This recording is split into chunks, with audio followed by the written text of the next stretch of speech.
क्या आप इन आंकड़ों से वाकिया रखते हैं? आपको लगता है कि इस तरह के आंकड़े सही भी हो सकते हैं? जितना आक्रोश हमने जनता में देखा बेरोजगारी को लेकर, महंगाई को लेकर, जिस कदर युवा गुस्सा दिखा, आपको लगता है ये आंकड़े सही हो सकते हैं?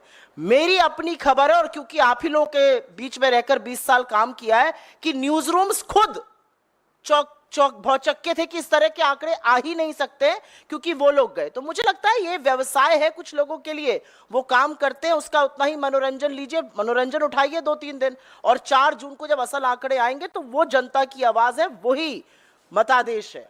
ये जो आंकड़े हैं, ये अगर ये सच है तो ये पूरी तरह से मतादेश के खिलाफ है, क्योंकि जनता में आक्रोश है, गुस्सा है, जनता परेशान है, और उसने कमर कस के बदलाव के लिए वोट दिया है। इसमें मैं कुछ ऐड भी करूंगा।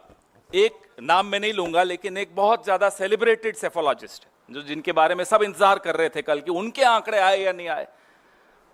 देखिए, पारदर्शिता बहुत आवश्यक होती है, नेताओं के लिए भी होती है, पत्रकारों के लिए भी होती है, और जो सेफोलॉजिस्ट हैं उनके लिए भी होती है। वो दरअसल काम भारतीय जनता पार्टी के लिए करते हैं, उनके पेरोल्स पर हैं, उनसे पैसे लेकर काम करते हैं, और पहला आंकड़ा उन्हीं को, जो भी उनकी फाइंडिंग होती है, पहले अमित शाह जी और पीयूष गोयल जी के सामने रखते हैं। अब ये आंकड़े वहां से आए, टेलीविजन के माध्यम से जनता में फैलाए जाए, किसके थ्रू किया जा रहा है? एक ऐसी एजेंसी के थ्रू, एक ऐसे व्यक्ति के थ्रू जो कि full time Bharatiya Janata party के लिए काम करते हैं। इससे पहले उनकी प्रिंटिंग प्रेस थी कहीं मध्य प्रदेश में। तो ये सब बातें पारदर्शी तरीके से लोगों के सामने आनी चाहिए। ये सट्टा बाजार को इन्फ्लुएंस करना चाहते हो आप, चलिए कमा लीजिए 1-2 दिन। आप मंडे को शेयर मार्केट को इन्फ्लुएंस करना चाहते हो, चलिए मंडे को आप वो भी कमा लीजिए। आपके जो टेम्पो वाले दोस्त हैं उनको कमाना है, उनको कमाने लीजिए। लेकिन अगर आप कुछ और षड्यंत्र रच रहे हैं, if there is a conspiracy you are hatching and you are trying to legitimize that conspiracy through these आंकड़ास, then I am sorry the country is watching you. ये षड्यंत्र को आप एक जामा पहना रहे हैं कि नहीं साहब देखिए माहौल बन गया। ये माहौल क्यों बनाया जा रहा है, ये सवाल आज पूरा देश जानना चाहता है। सर एक मिनट हाँ सर, जिन राज्यों में एग्जिट पोल्स में बीजेपी को क्लीन स्वीप मिला है, मध्य प्रदेश, दिल्ली, उत्तराखंड, कोई खास वजह थी कि उनके कोई भी लीडर नहीं जुड़े? सर वो सब दौरे में है यार, सारे लीडर्स की बात थी। इलेक्शन चल रहा हो वहां तो हाँ बिल्कुल, बहुत सही बात। जहां 1-1.5 करोड़ वोट बढ़ जाएं, वो सवाल नहीं पूछ रहे आप। 2.5 करोड़, जहां 10 लाख ईवीएम्स मिसिंग हैं, वो सवाल नहीं पूछ रहे, वो कॉन्स्पिरेसी नहीं दिख रही।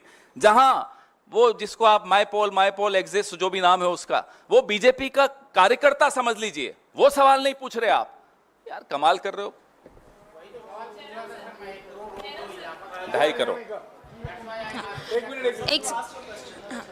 Jairam sir, one question about what the concern you have raised to the ECIs, that the Home Minister is making calls to 150 DMs. Now the ECI has responded to it, and they have also asked the detailed information from your side, and they have said that no DM has mentioned about any such kind of influence being made by some of the person which is being there in the power. ये सब मनोवैज्ञानिक खेल है। निवर्तमान गृह मंत्री DM और collector से बात करते हैं 150, प्रधानमंत्री अफसरों को बुलाते हैं और 100 दिन का प्लान के बारे में बात करते हैं। निवर्तमान प्रधानमंत्री हैं। पहला ऐसा कभी नहीं हुआ है कि चुनाव के नतीजे के 2 दिन पहले प्रधानमंत्री, मैंने भी कई प्रधानमंत्री देखे हैं, कई प्रधानमंत्री के साथ मैंने भी काम किया है, ऐसा कभी नहीं हुआ है कि चुनाव के 2 दिन पहले मीटिंग बुला रहे हैं कि 100 दिन में हम क्या करेंगे। ऐसा कभी नहीं हुआ है। ट्रांसफर पोस्टिंग हुआ है। हमने इस पर शिकायतें की हैं, ऑर्डर निकाला गया है। ट्रांसफर पोस्टिंग, कंपनियों को ठेका दिया गया है, नीति जो नीतियां हैं उसमें बदलाव लाया गया है। सब हमने इलेक्शन कमीशन के संज्ञान में लाया है, उनको जानकारी दी है। 117 शिकायतें हमने की है। तो ये सब धमकी की एक रणनीति है इनकी, एक डर फैला रहे हैं। एक मनोवैज्ञानिक खेला जा रहा है कि हम सत्ता में वापस आ रहे हैं। तो 4 तारीख को निष्पक्ष तरीके से काउंटिंग होना जरूरी है। आज कांग्रेस अध्यक्ष और राहुल जी ने हमारे उम्मीदवारों के साथ बातचीत की। एक चेकलिस्ट सभी उम्मीदवारों के पास है। आज सुबह हमारे कोषाध्यक्ष ने एक मुद्दा उठाया काउंटिंग एजेंट को लेकर, और इलेक्शन आयोग से कुछ ही समय के अंदर एक स्पष्टीकरण भी आया। पर सवाल यह है कि शक कैसे पैदा हुआ? जो हमारे ट्रेजरर अजय माकन ने मुद्दा उठाया था वो सही था। अगर वो नहीं उठाए होते तो ये स्पष्टीकरण भी नहीं आता। तो चुनाव आयोग को भी निष्पक्ष रहना है, संवैधानिक संस्था है, सब लोग देख रहे हैं, सबकी निगाहें सिर्फ पार्टियों पर नहीं है, उम्मीदवारों पर नहीं है, सबकी निगाहें इलेक्शन कमीशन पर भी है।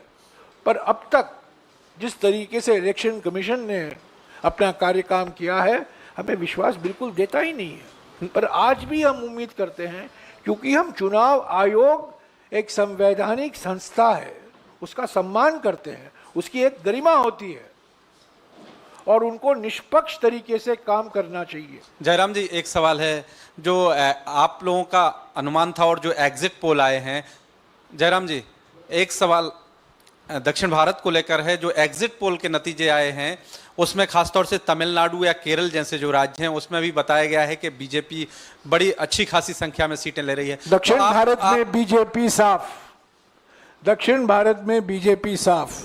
नहीं, मेरा सवाल ये है, पहले दिन से मैं कह रहा हूं, ये केरल और तमिलनाडु के जो एग्जिट पोल के आंकड़े दिए गए हैं बिल्कुल फर्जी आंकड़े हैं। और जो आपका 295 का आंकड़ा है, क्या उसमें वेस्ट बंगाल भी इंक्लूडेड है टीएमसी के सांसद?